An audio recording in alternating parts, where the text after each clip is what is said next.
Të nderuar teleshikues, jemi në momentin e intervistës në një lidhje të drejt për drejt me anë të Skype. Do të kemi gazetarin Aulon Kalaj. Aulon, të përshëndes. Mirëmbrëma. Ditën e sotme, kryeministri i vendit ka prezantuar dhe programin për mandatin e tretë qeverisës. Uji 24 orë në 61 bashkitë e vendit. Si mendon?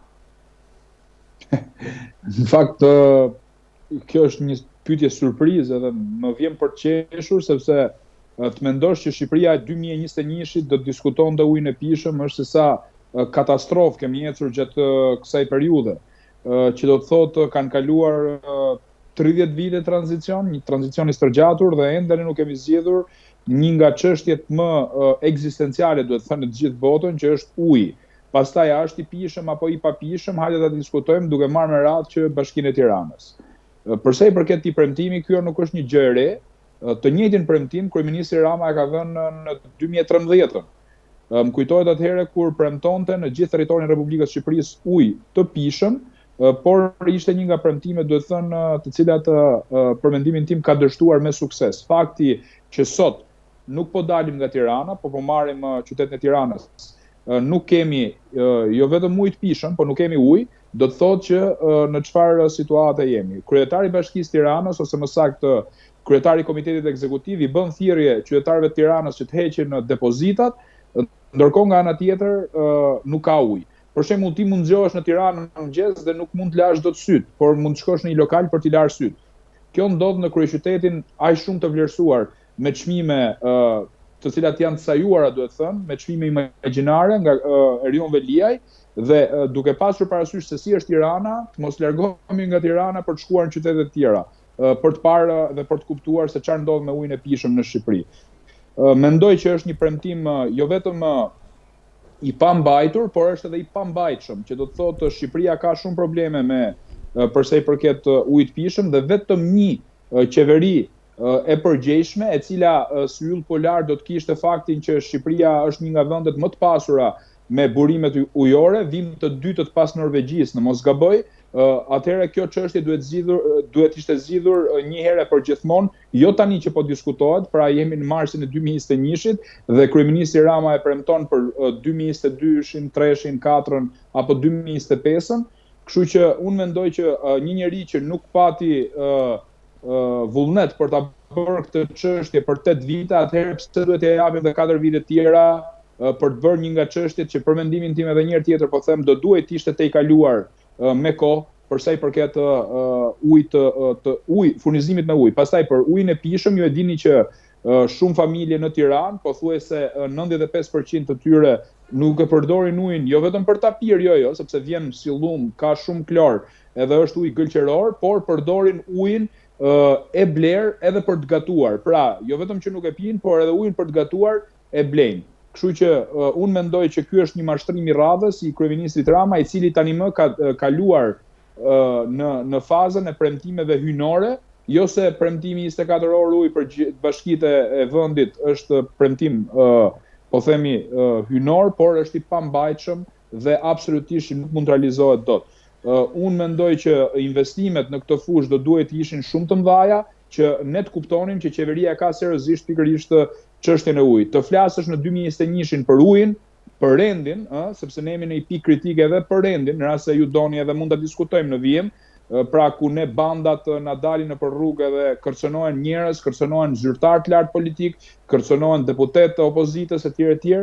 Imagjinoni se çfarë ndodh me çështje të tjera që a do duhej pra që debati sotëm të ishte a do jetojnë më mirë shqiptarët, a kanë mirëqenie, çfarë do bëhet me punësimit, çfarë do bëhet me Bashkimin Evropian dhe integrimin e Shqipërisë në Bashkimin Evropian, apo çështje tjera që kanë të bëjnë pikërisht me jo vetëm integrimin e Shqipërisë, por edhe kahjen nga perëndimi dhe jo nga lindja, atje ku po na çon Edi Rama. Aulon, do të përshëndrohemi pak momente tek rendi dhe siguria. Ditën e sotme një incident ka ndodhur në qarkun e Elbasanit ku kandidati për deputeti i Partisë Demokratike, Luciano Boçi, është përfshirë në një konflikt me biznesmenin Luca, ndërkohë secila palë ka akuzuar tjetrën. Një koment tënd i lidhur me këtë incident. Unë gjykoj që ky është një nga incidentet më të rënda që ka ndodhur deri tani, nderuar. është një incident i cili ndodh një njeriu me integritet lartë si profesor Luciano Bocci, që është një nga figurat më të nderuara, duhet thënë, jo vetëm të Elbasanit, të qarkut në përgjithësi, por edhe të Shqipërisë. Është një njeri i cili duhet thënë ka prej 3 legjislaturësh si deputet i Partisë Demokratike, vjen nga profesoriati, ka qenë pjesë e Universitetit Aleksandër Xhuvani, një njeri i cili ka një familje të shkëlqyer dhe këtë e them me baza, është njeri i cili nuk përdor pushkën, por përdor penën. E kemi parë shpesh herë që shkruan te gazeta Panorama apo në daljet e tij publike, ka një marrëdhënie të caktuar me gazetarët dhe të sulmosh Luciano Boccin është njësoj sikur ke sulmuar po themi Papën e Vatikanit. Këtë gjykim do të bëja.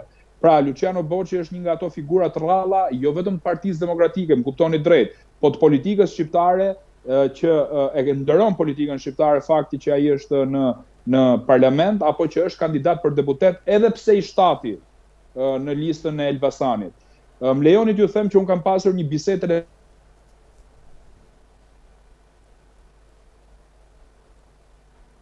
jo vetëm se e njoh mirë zonën e Elbasanit, por sigurisht që më ka shqetësuar fakti që kur i bie në qafë Luciano Boccit, absolutisht që të gjithë kërcënimet me jetë kanë rënë mbi neve. Kanë rënë mbi ne dhe mbi ata që heshtin sot. Ata që fërkojnë duart se ju bën një padrejtësi Luciano Boccit apo padrejtësi tjera që kanë ndodhur pikërisht në vendin tonë. Ne duhet të jemi solidar, ne duhet të telefonojmë profesor Luciano, në rast se nuk e bëjmë këtë të paktën shkruajmë në Facebook, ta mbështesim dhe ngjarje të tilla janë totalisht shëmtuara, por janë ngjarje si këmban alarmi dhe unë këtu doja bëja një apel. Jo për kryeministrin Rama, i cili ka humbur çdo lloj lidhje me realitetin dhe është frymëzuesi kryesor i këtyre ngjarjeve, por një apel për trupën e akredituar diplomatike në Shqipëri. Duhet parë me vëmendje kjo situatë. Është një situatë e cila po eskalon.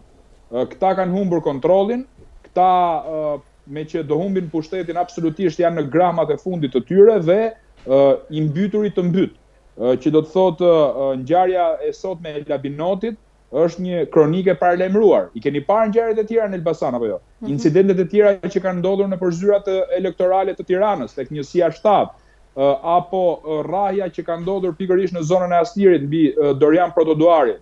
Këto kanë qenë shkëndija për një dëshmi të qartë për mënyrën se si Rama e ka përgatitur fushatën elektorale, duke përdorur jo vetëm strukturat parapolitike, duke përdorur strukturat tjera të biznesit që absolutisht nuk janë gjë tjetër vetëm se militant të Partisë Socialiste, apo edhe strukturat të policisë të cilat po përdoren si korbaç ndaj pandemisë për aktivitetet politike të opozitës. Por të rikthyer edhe një herë tek çështja e Luciano Boccit, unë kam kontaktuar me të siç e përmenda pak më herët. Normalisht ne jemi gazetarë dhe na duhen të dyja versionet, ju i keni dhënë me profesionalizëm sot, por më besoni, unë kam kontaktuar dhe me disa mikeshat e mia të cilat kanë qenë prezente në takim. Luciano Bocci është provokuar, është kërcënuar me jetë, sepse ju e dini shumë mirë që Luciano Bocci ishte një nga ato persona që denoncoi skandalin pikërisht në Labinot, aty ku derdheshin këto mbeturinat e kësaj fabrikës që e posejdon pikërisht kërcënuesi në fjalë. Pra ka një rrjedh logjike e gjithë ajo që ka ndodhur sot dhe nuk ka ndodhur rastisht. Absolutisht është edhe mesazh i qartë sepse zoti Bocci kërkon dhe votë personale kësaj radhe dhe ka një mbështetje të madhe në Elbasan. Kjo i ka shqetësuar pisjollat e Taulant Ballës apo njerëzit të cilët fshihen pas mantelit të Taulant Ballës, i cili është po aq inkriminuar sa ata që kërcënojnë dhe bëjnë akte vandale në Elbasan, dhe absolutisht ta harrojnë ata që Luciano Bocci do tërhiqet apo njerëz tjerë që e mbështesin Lucianon do tërhiqen, apo opozitën në tërësi. Këtu bëhet fjalë për një betejë jo vetëm politike, këtu bëhet fjalë për një betejë për të ndarë njëherë përgjithmonë nga krimi organizuar, i cili ka pushtuar çdo qelizë të qeverisë dhe sot me hanxhar në dorë kërcënojnë një nga njerëzit, duhet thënë, më paqësor, një nga njerëzit që ditë bëj fushatat më të bukura në Elbasan dhe që është shembull, duhet thënë, është një katalog politik për të ndjekur për fushatat e tjera. Absolutisht unë solidarizohem me Lucianon dhe jam me Lucianon në çdo moment për këtë ngjarje. Jo vetëm në qarkun e Elbasanit, por në mbar Shqipërinë, Aulon, në optikën tënde si do të vijojë kjo fushatë elektorale për të mbërritur në 25 prill? shikoni, politika është lëvizja permanente e ideve, nuk mund të ketë politik pa ide të reja. Kjo duhet të jetë e qartë, që do të thotë kemi të bëjmë me një fushatë elektorale e cila nga njëra anë është totalisht e vjetër, flitet me parrulla. Shikoni një njeri i cili endet nëpër Shqipëri dhe i thot njerëzve më jepni një mandat tret. E kuptoni se sa e rëndë është kjo? E kuptoni në çfarë mjerimi ka rënë ky njeri i cili nuk ka asnjë bilanc për 8 vjeçarin që ne lam pas, është një kryeministër të cilën shqiptarët e votuan dhe u kthyen në përbindësh, vetëm në Shqipëri kthehen kryeministrat në përbindësh.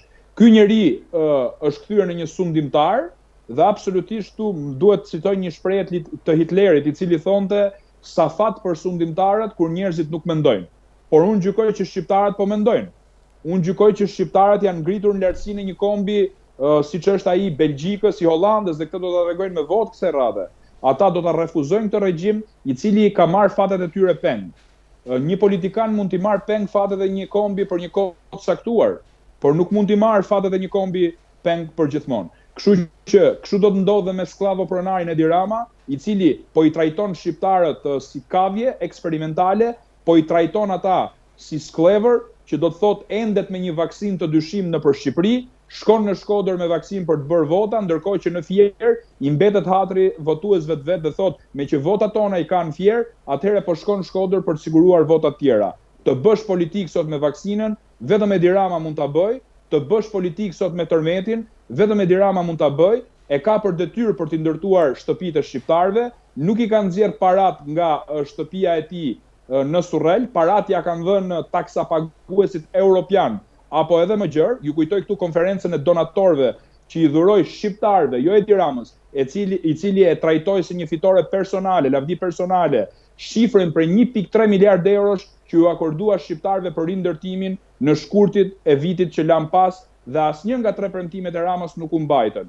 Më lejoni t'ju them që e nisa pak më përpara që politika është lëvizja permanente e ideve, por nga kampi i majt ne nuk kemi asnjë ide, kemi copy-paste të gjitha premtimet e 2013-s, siç ishte pikërisht furnizimi me ujë në 61 bashkitë të Shqipërisë, një mashtrim i madh, por përpara se Rama të jap premtime të tilla, duhet i jap llogari shqiptarëve, atyre njerëzve të cilët sot jetojnë nëpër çadra, njerëz të cilët kanë sakrifikuar jetën e tyre, kanë ndërtuar një shtëpi dhe sot ende nëpër kontenjer, që nuk ju au ka dhënë Edi Rama, por ja u kemi dhënë ne si vullnetar apo shumë bashkëdhetar nga e gjithë bota, të cilët janë në diasporë, që kanë dhuruar nga vetja e tyre. Duhet jap llogari për të paktën 3 premtime për tërmetin. Premtimi i parë në rast se ju kujtohet ka qenë për vitin e kaluar në pranverë, ku zoti Rama u zotua se do të ndërtonte të gjitha qendrat shëndetësore që ishin prishur nga tërmeti. Nuk e ka mbajtur këtë fjalë. Premtimi i dytë ishte që në shtatorin e vitit që ne lam pas, pra që përkonte me hapjen e vitit shkollor, do ndërtonte të gjitha çerdhet, kopshtet dhe shkollat, ku të gjithë voglushët tanë do të ishin dhe do të mësonin në shkollat e reja. Edhe ky premtim nuk është mbajtur dhe premtimi i tretë për tërmetin ka qenë pikërisht ndërtimi i më shumë se 50% të shtëpive të rënuara në një vjetorin e tërmetit, pra në 26 nëntorin e vitit që ne lam pas. Po kalon një vit e gjysmë nga tërmeti dhe ende kemi diku te 20 shtëpia kam përshtypjen që kryetari i Komitetit Ekzekutiv Tiranës dhe kryeministri i nxjerr nga kapelja çelësat e shtëpive si prestigiator dhe mund të shkojnë dhe 2-3 herë në të njëjtën shtëpi për të bërë PR, po përdoren hallet e njerëzve për të bërë fushat elektorale. Ndërkohë, në botën perëndimore, në rast se do të binte një tërmet i tillë, atëherë qeveria e ka për detyrë për të ndërtuar shtëpitë njerëzve dhe nuk endet për fushat elektorale, siç po bën Rama, i cili po përgatit disa shtëpi, themi të vërtetën, po përgatit disa shtëpi për të inauguruar pikërisht në ditët në vijim, në 30 ditëshin e fundit të fushatës elektorale. Nuk është çudi që shumica e shtëpive do të jepen nga kryeministri pikërisht në 22, 23 apo 24 prill, që përkon edhe me heshtjen zgjedhore. Kështu nuk mund fitohen votat, por unë mendoj që shqiptarët janë zgjuar, shqiptarët nuk e pranojnë zgjedhjen e Edi Ramës dhe absolutisht do ta refuzojnë me votë kësaj radhe për një arsye shumë thjeshtë, që kryeministrat tanë të mos kthehen në sundimtar, kryeministrat tanë të mos kthehen në sklavopronar dhe kryeministrat tanë të mos kthehen në monstra e përbindshme. Ndërkohë, Aulon, do të vijmë të mbetemi tek fushata zgjedhore e cila është shoqëruar me incidente jo vetëm në qytetin e Elbasanit, por dhe në qytetin e Vlorës. Por në qytetin e Vlorës me incidente brenda radhëve të Partisë Socialiste. Në fakt, po themi që Vlora është një qytet shumë problematik për sa i përket asaj që po ndodh brenda Partisë Socialiste. Nuk jam shumë njohës i mirë i strukturave të PS-s në tërësi, aq më pak në Vlorë, por ajo që po duket është që ka një përçarje midis kryetarit bashkisë Vlorës, i cili është kryetar komitetit ekzekutiv, i cili është refuzuar me votë në zgjedhjet moniste 2019-s, midis tij dhe Edi Ramës, pra i cili i kishte bërë thirrje për të kandiduar, për të hequr dorë nga posti i kryetarit bashkisë Vlorës, ky i fundit nuk ka pranuar. Nuk është vetëm kjo përçarja, është dhe një farë Alket Hyseni, nuk e di, ka qenë deputet dhe kësaj radhe nuk u vendos në lista, kanë bën për përçarje personale. Pra keni parasysh, me të vërtetë është përçar PS-ja e Vlorës, por këto janë punë pazaresh, janë pazaret e një force politike e cila është në degradim e sipër, një force politike e cila nuk ka gjetur paqe me krimin akoma, nuk ka gjetur pashtu paqe edhe me rilindistët, dhe imagjinoni pastaj me socialistët e thjesht. Kemi një njerëz i cili vendos për listat, është një parti e cila është kalcifikuar, nuk ka pyetur fare forumet, as nuk ka bërë garë brenda partisë, është një njerëz i cili vendos për fatet e njerëzve, absolutisht ashtu siç vendos një njerëz për fatin e familjes vet. Imagjinoni edhe në një familje ka një farë opozite, sepse djali ndonjëherë nuk e dëgjon babain. Ndoshta kur është mosha adoleshencës më shumë, por në Partinë Socialiste kjo ka ndodhur, absolutisht që ata vendosin partinë mbi Shqipërinë, vendosin unitetin, sepse janë e majta në këtë vend dhe përpara një kryengritje individuale apo dinjitetit që mund të ketë njeriu në këtë rast, ata vendosin pikërisht interesin e partisë. Kjo është fatale, duhet thënë, për një forcë politike. Gjithsesi kështu kanë qenë, nuk është është një parti që nuk ka kërkuar falje për krimet e komunizmit, sepse nuk është një parti 30 vjeçare. Keni parasysh që kemi të bëjmë me një parti që feston në nëntor 80 vjetorin e saj. Pra është një parti e cila ka shumë pikë pyetje brenda saj. Gjithsesi, në Vlorë po ndodh ajo që pritej, në Vlorë ka pasur përçarje me figurat e importuara nga kryeministri Rama, i cili ja ka bërë pilaf vlonjatëve dhe i thot pranoni këta njerëz dhe votojeni se kështu do partia. Me sa po duket ka pak kryengritje aty, por kryengritja gjithmonë mbetet jo në aspektin publik, pra çfarë do të fitonin qytetarët, por mbetet gjithmonë në pazaret e vogla, kush humb apo kush fiton brenda radhëve të PS-s. Ndërkohë ulon në radhët e gazetarëve qarkullojnë shpesh fjalë se do të ketë një koalicion midis Partisë Socialiste dhe Partisë Demokratike, gjë që sipas tyre do të ndodhë pas 25 prillit. Si mendon? Në rast se pyesni për qëndrimin tim personal, unë mund t'ju them që jam totalisht kundër një koalicioni të tillë, i cili do ta agroposte Shqipërinë në një spirale shumë të rrezikshme. Jam kundër një koalicioni midis Partisë Demokratike dhe Partisë Socialiste, sepse në rast se Partia Demokratike mendon që problemi vetëm këtij vendi është Edi Rama, njeriu i lidhur me krimin, si mund bashkëpunosh me njëri të tillë? Unë jam kundër dhe absolutisht do ta tregoj me fakte dhe me akte pikërisht të kundërshtit timen, por për Shqipërinë absolutisht do të ishte një gjë fatale, vendi do të mbetej pa opozitë, ne absolutisht kemi nevojë edhe për mazhorancën, por edhe për opozitën. Opozita është një gjë e shenjtë.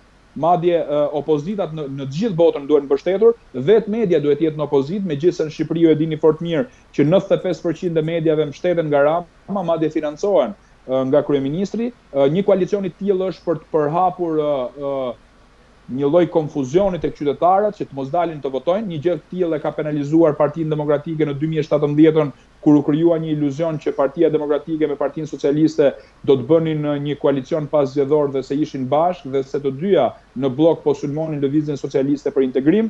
Unë mendoj që me të njëjtën strategji nuk mund të fitosh dy herë. E fituan 2017-ën, megjithse absolutisht 2017-a mbart në vete disa mëkate të mëdha, siç është dosja 184 dhe 339, ku vetëm votimet nuk ka pasur aty, pra zgjedhje, se votime din t'i bëjnë mirë këto, kanë 80 vite që bëjnë votime, edhe në partinë e vetë edhe në Shqipëri, që mbajnë radhë për të votuar, por vetëm zgjedhje që nuk ka pasur, është deformuar vullneti i qytetarëve.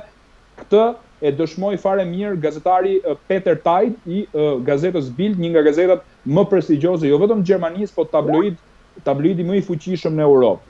Unë mendoj që një koalicion i gjerë midis Partisë Demokratike dhe Partisë Socialiste është i pamundur, përhapet përgjithsisht nga gazetarët dhe analistët e majt për të krijuar një konfuzion të qytetarëve që të mos dalin votime sepse këta janë bashkë, për të ulur vigjilencën e atyre që e kanë ndarë mendjen për të larguar Edi Ramën nga pushteti, ndoshta edhe këta njerëz mund mos jenë fare mbështetës Partisë Demokratike, por shkojnë qartë me 25 prill me një mision për të larguar problemin më të madh këtij vendi. Pra, në rast se do të kemi një kryeministër tjetër, ai mund të jetë dhe ndoshta i papërgjegjshëm, por më të papërgjegjshëm se Edi Rama këtu nuk ka. Kështu që kjo është një betejë mbyllur dhe absolutisht Rama kur shikon në sondazhet nuk i mbetet gjë tjetër vetëm se diversioni apo politika e vjetër e Romës së lashtë që ishte për ça dhe sundo. A ulon dhe pyetja e fundit në optikën tënde, si e parashikon 25 prillin? Rezultatin? Për momentin 25 prilli është një ditë e artë, një shans i artë për shqiptarët që të ngrihen në detyrën e tyre si qytetarë mbi të gjitha, përpara se të jenë me një parti politike, ata duhet të jenë qytetarë, duhet të jenë ai populli ujk që të shyen për të drejtat e veta, jo populli dele që ka nevojë për bari, një popull i atill si në Belgjik për shembull, kur është qeverisur vendi një vit e gjysmë pa qeveri dhe në momentin që 2 adoleshentë bën thirrje nga Facebooku, u mblodhën 1 milion veta në Grand Place, në sheshin më të rëndësishëm të Belgjikës dhe absolutisht vendosën për jetën e tyre. Kështu që unë mendoj që shqiptarët duhet të ngrihen, duhet të çohen dhe duhet bëjnë detyrën e tyre patriotike. Këtu nuk bëhet fjalë për të vendosur për 4 vitet e ardhshme. Këtu bëhet fjalë se cila do të jetë Shqipëria për 50 vitet e ardhshme. E them këtë pasi fantazmat e të kaluarës ne i kemi shumë pranë. Ne e dim shumë mirë se si erdhi Enver Hoxha në pushtet. Ishte një njeri fillimisht me ide romantike, me ide barazitiste që shqiptarët do të hanin me luk floriri. Janë pak a shumë premtimet e Ramës në 2013, i cili thonte që do të kemi shëndetësi falas, do të kemi 300.000 vende të reja pune, apo shkuam deri aty sa do hanim me luk floriri. Kështu erdhin pushtet dhe u kthyen në një përbindesh, por nuk kemi para asgjë akoma, për fat keq po përifrazoj atë, në rast se këtij njeriu i jepet një mandat i tretë, absolutisht që do të shkojë te lideri i tij shpirtëror, tek babai i tij politik duhet thënë, dhe tek përkatësia e tij partjake. Këtu kemi të bëjmë me një njeri që do ta tejkalojë Erdoganin, megjithëse duket i pafuqishëm pamje të parë për momentin, por pushteti dhe mandati i tretë këtë njeri do ta bëj si shkelsin më të madh të drejtave të njerëzit në vendin tonë. Prandaj është emergjencë kombëtare. Nuk na duhet bëjmë asgjë tjetër, mos luftojmë, mos kapim armët, mos bëjmë revolucione, por të bëjmë një gjë shumë thjesht, me datën 25 prill të dalim në zgjedhje dhe të votojmë kundër Edi Ramës. Pra shumë e thjeshtë zgjedhja e shqiptarëve në këto momente, duke menduar këtu vuajtjet e tyre 8 vjeçare. Shikoni, ka qenë një opozitë shumë e fortë kjo e 8 viteve të fundit. Janë bërë 2 akte radikale. Mos harroni kurrë mos hyrën zgjedhjen 2019 në zgjedhjet moniste, ku shqiptarët e refuzuan regjimin e Ramës, por edhe djegjen e mandateve. Ka pasur opozita edhe më përpara ky vend, por këto 2 djegje, po themi, mos hyrën zgjedhje dhe djegja e mandateve janë aktet më radikale. Po të kërkosh dhe në histori politike gjen një akt të tillë në Itali të para 100 viteve, mos gaboj. Prandaj që situata në Shqipëri është një situatë shumë e vështirë, duhet thënë, një opozitë ka qenë një opozitë shumë e vështirë me protestat jashtëzakonshme dhe të fuqishme, por që absolutisht sistemi që ne kemi zgjedhur, që është demokracia, ajo që është me e shenjta dhe rregullat e lojës janë qarta, është pikërisht vota e lirë. Vota e lirë e cila do të jetë në nënvëzhgimin e rrep të fuqive ndërkombëtare kësaj radhe, të cilat janë të interesuara për Shqipërinë që të radhitet në Bashkimin Evropian dhe jo drejt lindje siç po don kryeministri Rama, i cili është i paqartë në qëndrimet e tij. Duhet një lider perëndimor, duhet që Shqipëria të ecë në ato vite të cilat na siguruan hyrjen në NATO, na siguruan liberalizimin e vizave, shtruam kilometrat e rrugëve të Shqipërisë. Pra, Shqipëria ka nevojë për një njerëz të përgjegjshëm, ka nevojë për një lider normal. Pra, Shqipëria po jeton një kohë të jashtëzakonshme. Prandaj është imperativ i kohës që Shqipëria të kthehet të paktën në normalitet. Nuk na duhet një lider i mrekullive, nuk na duhet një lider që premton parajsën, por që sjell therrin nga ana tjetër, dhe në rast se lideri i cili pretendon të bëhet kryeministër nuk do t'i bajë premtimet, atëherë absolutisht siç e ka thënë dhe vet, nuk do të kërkojë një mandat dytë, po edhe po e bëri këtë, do jenë vetë shqiptarët ata që do ta refuzojnë dhe atë në rast se ai nuk i mban premtimet. Pra, politika ka hyrë në skakjerën e saj normale, politika është afruar me qytetarin dhe është vendosur një kontratë e re me qytetarin, që do të thotë kufizimi në 2 mandate i kryeministrit, siç ka artikuluar sfidanti Ramës, që do të thotë nuk mundet ne që të krijojmë mite për kryeministrat, nuk na duhen kryeministrat fort. Ne na duhen kryeministra normal. Edi Rama pretendon që është një kryeministër i fort, siç thonte edhe ky Velina e Bashkisë, që kur ra tërmeti të parit që ju ra telefoni është Edi Rama, ky është një mashtrim total. Të paktën në zonën e Thumanës dihet shumë mirë se kush ka ardhur në orët e para të mëngjesit dhe kush e ka ndjekur operacionin e kërkim shpëtimit. Edhe një herë tjetër nuk kemi nevojë për kryeministra të fortë, por kemi nevojë për kryeministra normal që mund t'i heqim nga pushteti në rast se nuk mbajnë premtimin. Aulon, unë të falenderoj për analizën. Faleminderit. Mbrëmje të mbarë. Të nderuar teleshikuesi, ishim në këtë lidhje të drejtë për drejtë me anë të Skype-it me gazetarin Aulon Kala. Ndërkohë në këtë moment do të shkëputemi për një hapësirë të shkurtër publicitare.